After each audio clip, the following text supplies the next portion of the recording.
Mic'd up. Episode of the Jack and Jack podcast.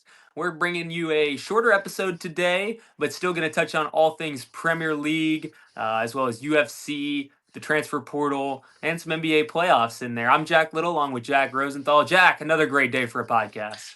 Another great day for a podcast. It's a great day in the sports world. You get some playoffs tonight. Soccer's coming up towards the end. The UFC obviously is in a little bit of a rough patch, but good times. And the transfer portal, get some new news today. Blackwell going to Duke, 19 points a game at Wisconsin last year. We were just talking about it before we got started. Absolutely gross. Hate to see it. But yeah, no, I'm excited and good to be back with you again, Jack. Yeah, let's hop into the transfer portal. Blackwell, of course, going to Duke, as you mentioned. That's kind of been the big news of today. This week, it seems like the big news has been the Kentucky Wildcats. That all the national media is kind of hopping on Mark Pope and saying that maybe he can't get it done. Obviously, being from Kentucky, that's sort of hard to hear. But Mark Pope misses on a couple of big prospects this week, and the Cats are in a really tough spot. Yeah, I think they're definitely not looking the brightest, and I think a lot of things. I was surprised with a lot of returns as well from different teams. I mean, we see Florida today, huge getting Hawk back, and I mean that really could make them national championship contenders. If we were talking about Golden maybe going to coach the Warriors with that today, he's not leaving. I No don't think he chance. can. No chance he leaves after today. He can't leave. And I mean, it really is when a team, and I feel the same way about Michigan State, when you have a team that has so much money and such a great history, but players just don't go, it is confusing. I'm shocked that we haven't really been able to. I mean, I see the list of, okay, MSU reaches out to this center, then this center, then this center, and this center. Oh, they've chosen somewhere else. They've chosen somewhere else. We just got a $400 million donation. Like, we should be throwing the kitchen sink at these people, be like, okay, we have Jeremy Fears. He's the best. He's the best, probably the number one point guard prospect in the country, not NBA wise, but college basketball wise, going into next season. And it's like, okay, he can set you up, make you look so much better than you actually are, and nobody. And I mean, for the Cats too. I mean, it really is just. It's so It's hard. frustrating. It's so frustrating. It's heartbreaking stuff, and it's gonna impact not only next season but the careers of both our coaches. It's interesting stuff, man. Yeah, it's interesting to see how the portal is no longer. I mean, outside of Duke, but Duke has both things. They have unlimited money and a great coach, and they have the tradition, so they've got it all. But the tradition doesn't matter anymore, and people don't care about playing in a big gym. People don't care about the fans. They just look at that dollar amount, and then maybe the coach too. And Mark Pope is having a hard time relating to these kids, so that's obviously super frustrating for Kentucky, who's got such a proud history. And then, you look at Michigan State, Izzo's getting older and he's coaching an older style of basketball that less and less guys want to play for. So, it's just kind of a byproduct of the new age and will probably continue this way, as long as the NIL continues to be the primary driving factor. Absolutely, and no, you hit on it as well. But I mean, there are like it's crazy too because of some of these teams. I mean, UNC's had last couple days have been pretty good. Duke obviously has been pretty good, and we'll touch on our question here with another big program. But it really is going to be tough to reload, especially with some of these teams being able to do it so well, but others that you would expect to do it so well just aren't at all, getting nobody. And so this is a whole new age of college basketball where now I think people are really starting to see where it's less of who you're recruiting. It really is now more than ever the portal, the portal, the portal. And if you can't close in the portal, you're not going to be able to close a national championship season. And I think the teams, honestly, that are able to do both, and I mean, we didn't touch on it yet, but UConn getting Braylon Mullins back, absolutely massive. And those returners will impact the portal because you see, okay, this guy's coming back. I wasn't shocked when Mullins came back. They had him around top 15. There's definitely a world where he goes, but they probably restructured his NIL deal where he's making more than the league vet minimum. So it makes sense for him to stay and enjoy himself there. So I mean, college basketball right now is legitimately boiling my blood. It is boiling my blood. I'm not happy at all with the way Well, things are going. and we're looking at a situation where unless Todd Golden goes to the Warriors, which I doubt that's going to happen, that Florida is going to be by far the best team in the country going into next season on paper. Obviously, sometimes that doesn't work out that way, but my goodness, especially if they get Denzel Aberdeen another year at the guard spot. I mean, they're going to have a second year planned. I imagine they're still going to get another guard, maybe a Euro. I'm not sure how they're going to handle that. But Florida is going to be so good, and it's just going to be And he's just gonna be frustrating to watch all year. Where you're just gonna be like, oh well, here comes Florida. It's kind of like Michigan this year. Like, obviously we didn't know quite how good they were, but when they blew Gonzaga out by 40, you're like, oh well, here Michigan got to play Michigan this week. It's gonna be a loss. I mean, it's just tough, especially when it's these schools that are not traditional basketball schools. Now, Michigan and Florida both have good basketball histories, but those fans care more about football than they do basketball. And so it's just hard to watch programs that are not basketball schools be really good at basketball. And then all these fan bases of basketball schools sitting there kind of suffering having to watch it. Absolutely. I mean, I was talking to a couple of my Gator friends today, and they were saying today was better than Christmas for them. Like they're so. I mean, they said like this is it for us. Like this is their senior year next year. They're saying this is our national championship season. They are so confident, and they should be. I mean, they should be. And I think Flan coming back is huge. And I do agree. I think they're definitely going to go get a replacement for Xavier Lee. He didn't pan out to be everything we thought he was going to be at Florida. I think that level of competition change definitely from the Ivy to the SEC definitely impacted him. Also playing with a lot better players. I mean, Yaxel talked about it in one interview he had for Michigan, was saying last year at UAB, I was literally the only hope on offense. Nobody was doing anything. It's nice to actually have some good players around me now. But he was the star of that Michigan team, and Xavier Lee was not really the star of this Florida team. But you're right. If they get Aberdeen back for that fifth year, it will be absolutely it'll be hard. They'll be the team to beat absolutely, and that could be most likely three straight seasons as a one seed. Could be two natties in three seasons, and that's another program too. That look out for Florida basketball. I mean, these 2020s have sparked some new dynasties. I mean, UConn's obviously won now. I think Michigan obviously went in. You win a national championship, you're automatically up there, and they already have some history. But they'll probably be good again next year. And I mean, Florida now too. So it's very interesting to see what's going on with these new dynasties in a way where it's not the times of old at all. I mean, our team in Kentucky, Michigan State, they're not winning like they used to. I mean, even Duke, obviously with the one season, but North Carolina has not been nearly as good either. North Carolina, Yep. and now they're shaping up to maybe be better next season. But I mean, I mean, they're really going pro now with Malone. And I think it's really nice that they have Malone. But again, even seeing where the Nuggets are, watching them play the last couple days, I am like, they have a good coach now, but I'm shocked that they got rid of them when they did. They had 50 plus wins that season. Did not make sense to me. And I think North Carolina, especially in today's game of basketball, is a perfect fit to get them back towards the top. I see them on the top four, the top four line this year. Yeah. It certainly could happen. Let's get to our question real quick, and then we'll kind of move on. What are Arizona's chances for getting stronger through the portal for next year? Man, I saw the name Greg on there. I thought it was our boy G Reg from Spain. I don't know what Massey's up to, man. I gotta talk to. I haven't seen him. I haven't seen him here in Tiger Town at all this year. So I gotta catch up with him. We got to get the boy on the pod. Yeah, we do. We do. But thank you for the question, Greg. Arizona is one of those teams that I don't think they're going to be any better than they were last year. That was an anomaly of a year for Arizona. But they've gotten some great recruits out of high school. It looks like they're going to have a pretty decent portal class as well. I wouldn't think that they're going to be any stronger than they were last year, but certainly could have a nice year again and be a top 3 or 4 seed. I agree. I think Lloyd will have them ready to go no matter what. I think the pure talent of this year's roster I mean, I think that team is more talented. If Michigan didn't play this year, I think they're clearing away the Natty winners. And I think in a lot of other years, that team was strong enough to win a national championship. I mean, they were good everywhere. They were good at the guard spot. They were good down low. They were good. They were good in the point forward. I mean, they were able to stretch the floor on you. They were able to dominate you inside and out. That was a very strong Arizona team. And I think next year, I agree with you. I think they're a 3-4 line. But Arizona's a program that they will be in contention. I just think pure talent wise, they're not gonna be able to beat this team. It's really gonna be impossible, especially that quick of a turnaround. Yeah, I completely agree with you. It's just hard to be really, really good 2 years in a row. Most programs don't do that. Obviously, there's a few exceptions, but if you're not getting all of the elite talent, which Arizona's not the kind of place that gets that. It's not Duke.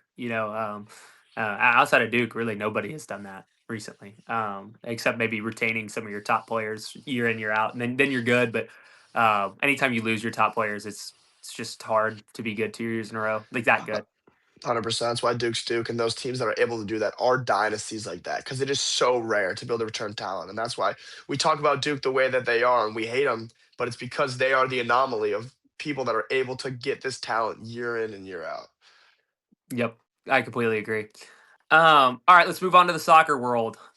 Big weekend in the Premier League in England for a couple of reasons. We'll start at the top. Man City downs Arsenal. They're within 3 points with a game in hand. Jack, are they going to bottle it? They're gonna bottle it, dude. I was saying that last week. I was like, they're not gonna do it. This is not happening. But after that game this weekend, I mean, they're bottling it, man. I mean, Manchester City's hot. They come in, they get the 2-1 win. And I mean, Holland was talking. Holland gave a little smirk after the game after he Oh, had that the smirk winners. was Yeah, glorious. yeah. Gives a little smirk after the game too. They're gonna get it, man. They are gonna get it. It's crazy. I mean, Arsenal's minus 1,400 to win 2 weeks ago, April 1st.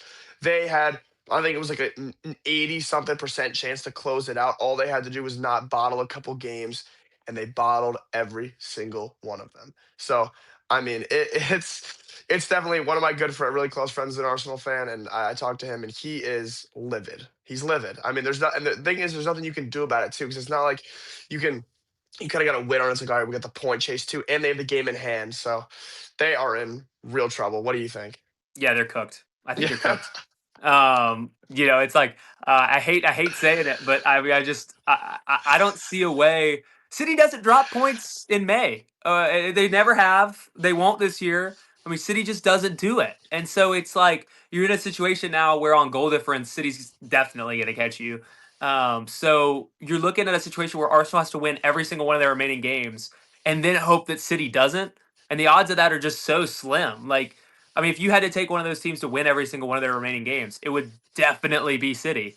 And it's a tough situation. I mean, I just think that Arsenal, that game, a game that they played well in, mind you, like this is not a game that they came into and they looked horrible and City just walked all over them. They played well. They had plenty of chances. They hit the post a couple times. I mean, it's just like when you have Holland on the other side. Holland had a relative stinker until he scored, but that's what Holland does. He just scores.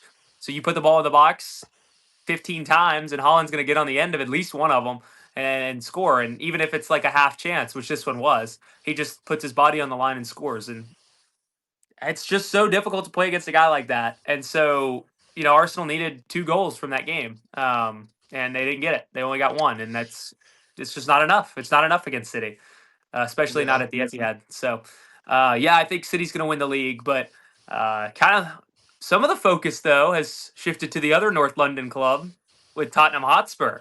You think Spurs are going down? 2 points adrift still after this weekend. Both yeah. them and West Ham draw. Heartbreaking for Tottenham this weekend. I mean, I thought they were gonna. I thought they were gonna get those points, get out of there, and Simmons scored his goal. Heartbreaker for them. I mean, you could see the emotion with 4 minutes left in that game. I mean, they knew it was still 4 minutes at a time. They were distraught. Is and I mean, West Ham and Palace 0-0. I always say I feel bad for the fans that pay their hard-earned dollars and go to a game that's 0-0 because I mean, you see guys kicking around the ball, and I love the game, but I just think a 0-0 game like that too wasn't too much going on. I was tuned into it. I do think that Tottenham will get out. I think West Ham could definitely. I mean, West Ham when I watch, they're not. I do not think they're any good at all. I think Tottenham definitely has a little more potential in them. It would just be so like it'd be just so crazy. I mean, the more and more I read into it with these big six teams, like wow, like really that they could go down. It would destroy them. I mean, it would destroy them. It would destroy a lot of legacy. I mean, you go down, you're one of the worst teams in the Premier League, especially with all the money they have and all the history they have. Really be shocking. I mean, Spurs has been known for really not winning much at all, but they're always there in a way that they're not in the bottom where they are today. Do you think they're gonna bottle this? I mean, they've already kind of bottled it, but do you think they're gonna be able to get up? It's so tough, right? Because West Ham, while I agree with you that they're not particularly good, and certainly Spurs have a better roster than West Ham does, but West Ham wants it more. I mean, you watch West Ham play, and I just think West Ham wants to stay up way more than Spurs does.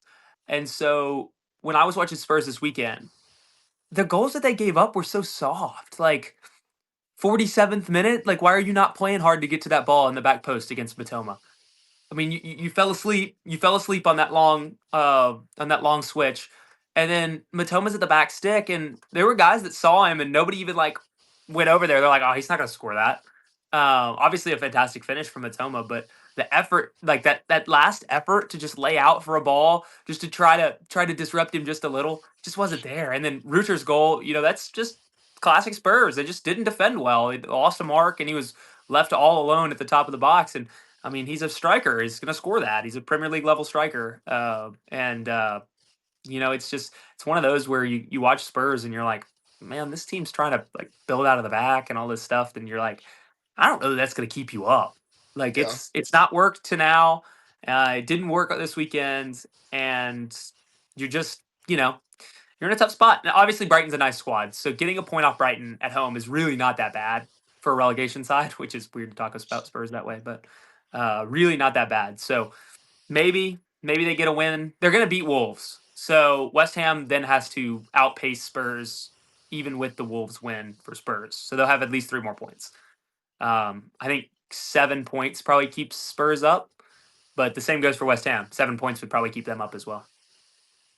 Yeah, very very interesting stuff. I mean, the Premier League is also great. We can shift over here to the Champions League, where Jack Little nails the Barcelona Atletico Madrid tied, nails it. Say Barcelona will get two, but Atletico can get one and sit back on defense, and that's exactly what they did. When Lamine Yamal scored in that fourth minute with that great defensive play, gets the goal, and they So good. leveled it. They leveled it 20 minutes later. I was like, okay, like this could be a little runaway for Barcelona. Maybe they get another more, but no. I mean, Lookman scored immediately after. I mean, 7 minutes. It was already Atletico was already back in front. So it And was how'd they that was a score? How'd they score, Jack? It was yeah. because of disorganized Swiss defensively. cheese, Swiss Swiss cheese cheese, Swiss defense. cheese, I Swiss mean, cheese. it's you can't have a defense like that and win consistently. It's against good teams. I mean, it's just not a good enough defense, and it's cost them all year. It's cost them for years, and it cost them again against Atleti, a huge rival in Spain.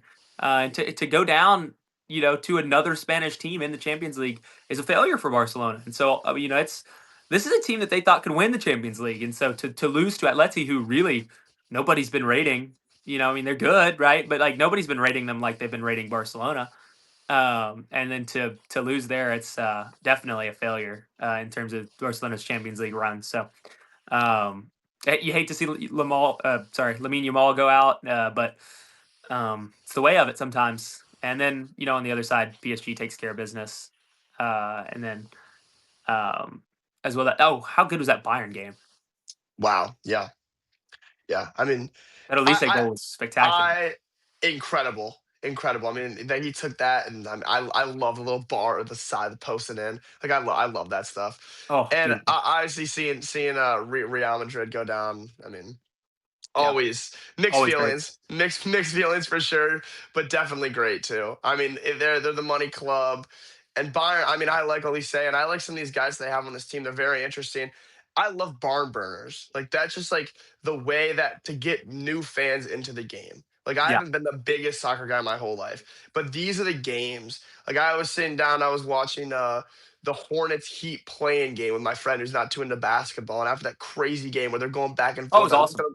I looked at him, I was like, does this make you more into the sport? Like, does watching this game make you like this more to want to watch it? And the answer for me on that game was absolutely yes. These are the games that are like, okay, like, wow, this is sick. I want to watch more of this. I want to see more of these. And I mean, when those big clubs have games like that, where it's not like a 1-0 whatever, where there's high stakes and a lot of goals, that's what you live for as a fan. And I was very impressed they were able to beat Real Madrid too. Because Real Madrid, no matter, I mean, a lot of different things going back with Vinny and Mbappe, where they think, all right, well, I don't know if both of them can play at the same time. They got a little bit of issues going on there. Even with that, they're still so talented that you always just have to think that there is that way that Real Madrid can get it done. At PSG, go on PSG. I mean, doing it again, and I mean, they could be back-to-back champs here. I mean, I don't see a reason. I don't see a reason why they couldn't be. Absolutely, absolutely, they could be. Very good sides in the Champions League. If I had to pick one right now, I'm taking Bayern Munich to win the Champions League. What about you, Jack? I think it's definitely Bayern or PSG. I think I'm gonna take the repeat champs. I think I'll Okay. take the repeat champs. Yeah, I think they're gonna get it again. I think they know they've been there before. Obviously, Bayern's been there before too, but and this team knows how to win. They know what it takes to win in the new age. They won last year pretty dominantly too. I mean, that was a really lackluster final. Hopefully, it's not that bad of a final this year, but I do think they're gonna be able to get it done. Yep. All right. Um, well, on the Hornets Heat conversation, let's transition talk some NBA playoffs. Love it. First off, hold on, let me grab it. Hey, how about him? How about the Magic? I mean that How game. about the Magic? I mean, as a Pistons fan, that was tough to watch. There's a lot of things I can say about that game. Tobias Harris, 35 minutes, way too much. Not at all. Whoever taught Asar Thompson and Amen Thompson to play basketball at OTE in Atlanta, get him out of there. I mean, they are the most athletic people I've ever seen them. I mean, their athleticism is insane, and they play hard on defense. Give them the credit. Asar Thompson has the offensive bag of a fifth grader. I mean, he is an absolute offensive liability. Denise Jenkins was horrible. Cade Cunningham was the only player that showed up. He had 39 points. Jalen Duren, all star, shoots 4 times in the game. Was a ghost. He was a ghost. And for that team, I mean, granted, a lot of pressure, one seed Pistons, and we haven't won a home playoff game since 2008. All right, a lot of pressure, one seed. I thought it was going to be a closer game. I thought they definitely could have beat us. But for us to not lead once, I mean, it was tied at 65, had all the momentum. The arena was going crazy. Cade obviously was in his bag. It's like, all right, probably gonna get up on them here and hopefully hold it out. If they just go on another crazy run, I mean, Magic. I was saying the Magic. I was saying they're much better than Atlanta, and Atlanta won last night. Credit to them. But I just think when you have Paolo Banchero, you have Desmond Bain, you have Franz Wagner, both all guys that can score on any given night can score 30 points. When you have 3 guys at that caliber, along with Wendell Carter and some other guys who are solid, Jalen Suggs plays his heart out. Solid pieces on the team. They are very, very, very overlooked. And I think we still take the series down in 6. But I mean, that was one of the more frustrating basketball games I've had to watch. I've never seen a major championship ever in my life from one of my teams. It's heartbreaking stuff. And my heart just like gets broken a little bit more every single time. It's just pain, man. And that game was just horrible. The definition of a Detroit sports choke. Yeah, I just don't think Detroit, and I'll get into the Magic a little bit here, but I don't think that Detroit long term, like in terms of this playoffs, I don't think that they're a title team. I just don't think they have it. I don't even think that they're like I don't think they have a good shot at the Eastern Conference Finals. I Like don't they either. might get there, but they're not gonna. I mean, I just don't see them beating the Celtics and even Nobody's maybe beating the Boston. Knicks. I don't think anybody's beating Boston. Yeah. They're way too good. But I just don't see it with the Pistons, and a lot of that has to do with that game one. They got bullied. I mean, the Magic were just stronger than them, and they are strong. The Magic. The unfortunate thing for the Pistons is I think that they ended up really getting the 5 seed in the Magic in the first round. Because I mean, did you watch Toronto play? I mean, they're Yeah, god awful. they're terrible. I mean, They're I terrible. don't. I actually don't They're know so bad. how they're the 5 seed. Like, The East is so bad. what? It's unbelievable. What? Because I watched the 7, who is playing against Boston, the Sixers, and then I watched the Hawks. Both of those teams are better than the Raptors, so I don't know why the Raptors are the 5. They're so bad. Those teams should not have allowed that to happen. But anyway, congratulations to the Cavs. They're probably going to sweep that series. The Raptors are so bad. Terrible. Sorry if you're from Toronto. You're probably busy trying to melt Drake's ice right now. But yeah, then you look at those other teams. I would argue that Orlando healthy is better on a consistent basis than both the Sixers and the Hawks. I mean, the Hawks maybe more closer to even with them, but I would say certainly those two are 5 and 6 in the East, in my opinion. And so for Detroit to get Orlando in the first round, as opposed to as opposed to Philadelphia or Toronto, is just super unfortunate. Absolutely. I was hoping that Charlotte would beat Orlando because I think, and Detroit has been known as a gritty defensive team that out physicals people. And to see us get bullied, like you said, was scary, really concerning too, because on paper, we're not the best team in the world. I mean, Jalen Duren's our second best player. And I mean, he's not known as an offensive great guy, and he's really improved this year. But that is not a championship level team that we have right now. And to see I can't believe it. I really cannot believe it. and I agree with you. I think, Atlanta, incredible they won last night. I mean, that was an incredible comeback. That was a great game as well. And I mean, just sucks for New York fans, but they're much better than Orlando. I think definitely. I mean, the Raptors at the five is just disgraceful with basketball, man, and that's just terrible. Terrible for the game. They're horrible. And I mean, Cleveland. I think right now my pick out of that quadrant is Cleveland for the Eastern Conference Final because I think that if we somehow grit our way out of this series, we're better than Cleveland. I just think it's going to be tough. The Western Conference is really just I mean that is what I'm focused on. The Eastern Conference it's just so weak compared to the West. It's It's just just not even Boston. it's not even It's just close. Boston. It's just Boston. I mean, the 6th seed in Minnesota, I think they're the second best team in the Eastern Conference right now. I think they're probably the second best team in the Eastern Yeah, Conference. And they're the I could 6th see seed that and they're behind like a Boston. yeah, behind Boston. And I think they're like a legitimate six. I mean, the Nuggets are incredible. Obviously, the Thunder and the Spurs. I mean, those are the three best teams in the league, I think. And obviously Boston too. I think Boston's probably the second or third best team in the league. However you want to throw San Antonio, wherever you think Denver is. I think OKC, obviously, that you have to put them one. I mean, how can you not? Hmm. They won by 40 in the first game. They'll probably sweep them easily. Probably they could be on like a 16-3 pace. I think that Western Conference Finals series, whether it's Thunder Spurs or Thunder Nuggets, or I mean, we'll see what Minnesota can do. But whoever gets there, that right there is I am already seated, ready to watch those games. The Yep. West, it's just so much more entertaining. I mean, even look at Lakers, Houston, two hurt teams who definitely are not at full strength.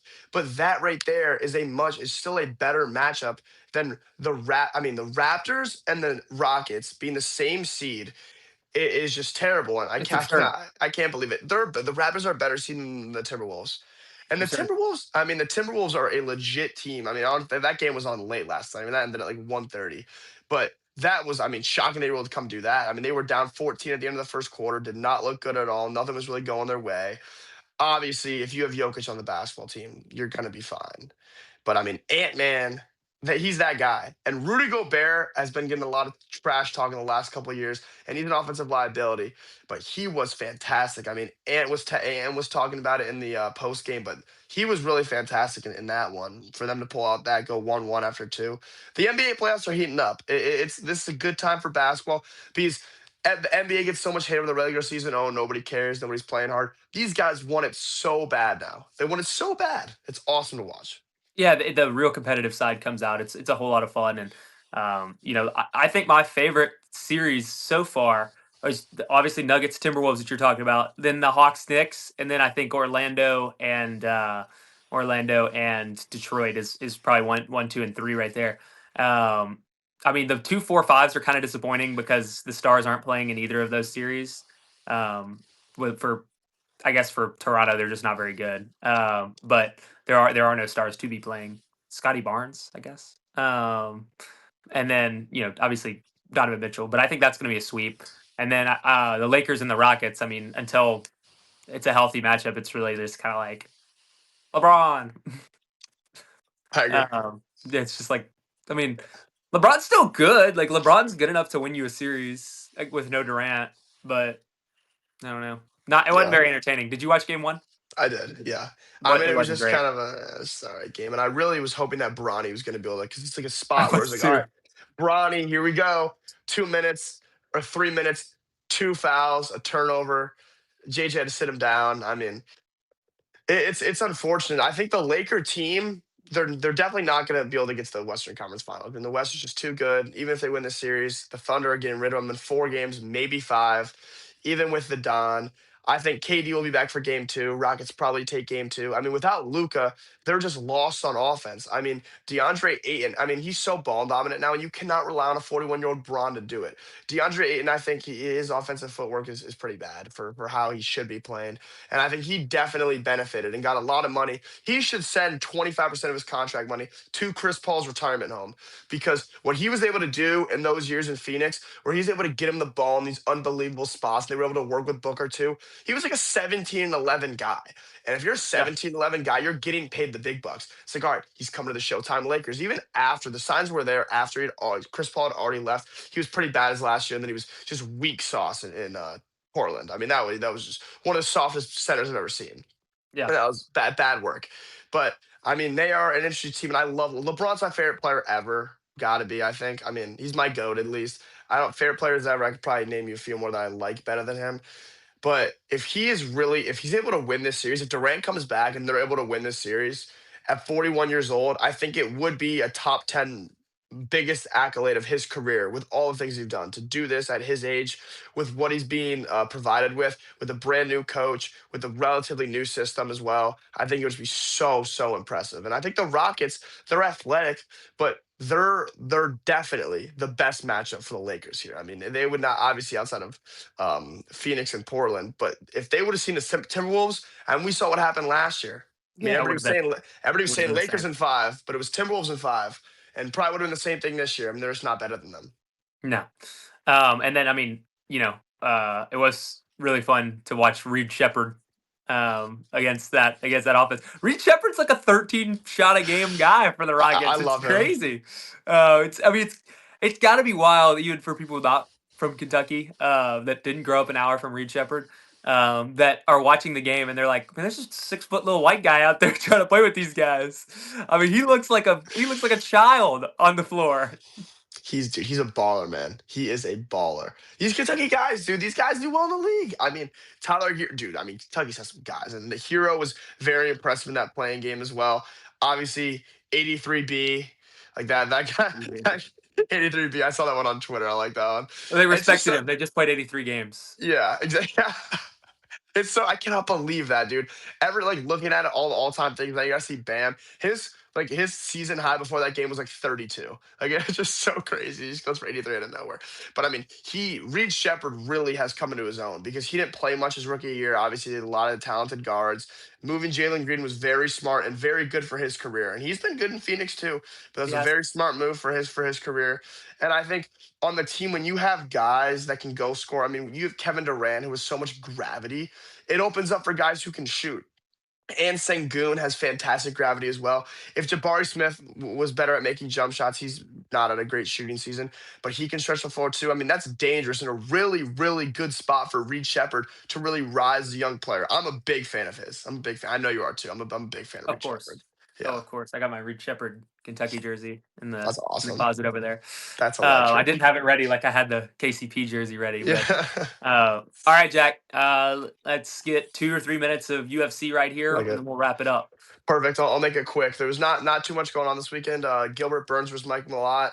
Mike Malott, the Canadian, gets it done in the third round via TKO. Gilbert Burns, we're thinking about it, talking about it a little bit for the week. He does end up retiring after this fight. I mean, he had a long, great career. The co-main event, Charles Jourdain versus Kyler Phillips, was a good fight. Jourdain gets the nod by decision. I thought Kyler Phillips might have done enough in the third round. There was a lot of questionable judging. The main problem with the UFC right now is that these cards are so weak. I mean, the one next week, Yusuf Zalal versus Aljamain Sterling, is not a great co-main event. Not too much on there. They just booked another fight night. Brendan Allen, he's the number 4 ranked contender in his division at middleweight. He just beat number 5, I think it was, Renier De Ritter. Beats him, gasses him out. De Ritter, after the fourth round, can't continue anymore. The coaches stop the fight. It's over. They give Brendan Allen, he is now number 4 contender. They give him an unranked guy in Edmund Shabazian, which is basically showing that the UFC is basically giving him the bird. Like, all right, we don't want you at the top. We're going to give an unranked guy the opportunity to come take your spot. And that is one problem. But also, the fights that they are putting on these cards are just so weak. There's no big matchups. They could be entertaining, which I obviously will watch it and enjoy it. But I think to try to get the average fight fan, because I was a diehard fight fan, I want everybody to see this beautiful sport and become a bigger fan of it. And what the UFC is doing right now with how weak they're promoting, Dana White doesn't care anymore. He's checked out. How weak they're promoting it, how weak they're making these cards, it really is making it harder and harder to be like, okay, let's buy in. You got to buy into this. The last fight card, UFC 327 in Miami, was a fantastic fight card. I mean, Josh Hogan versus Curtis Blades might have been the greatest heavyweight fight ever. We talked about it. But they had the lowest gate out of any card they've ever done in Miami by like 50% less than any other one. I mean, they did like 7 million in gate. The last one was like 13 million. They even did more than that the first time. So, I mean, the gate's going down. Obviously, Paramount opens up more eyes, able to see more. But I think it really is going to be important over these next couple of years with this Paramount contract that the UFC really prioritizes making good cards consistently. And I think people would be more happy. They do, I think, 41 events a year. I think UFC fans would be much happier if they said, okay, we're going to cut it down. We're going to do 30 events. We're going to do 30, 32 events maybe, but these are going to be 15 fight events, and they're going to be more stacked because people want to see big names. I mean, everybody, you can be a fight fan or not. You know the name Conor McGregor. And if Conor McGregor's fighting, you hear about it in the media, it's like, okay, I don't really care for his fight style or whatever, but the name and the fight, the brand, that matters.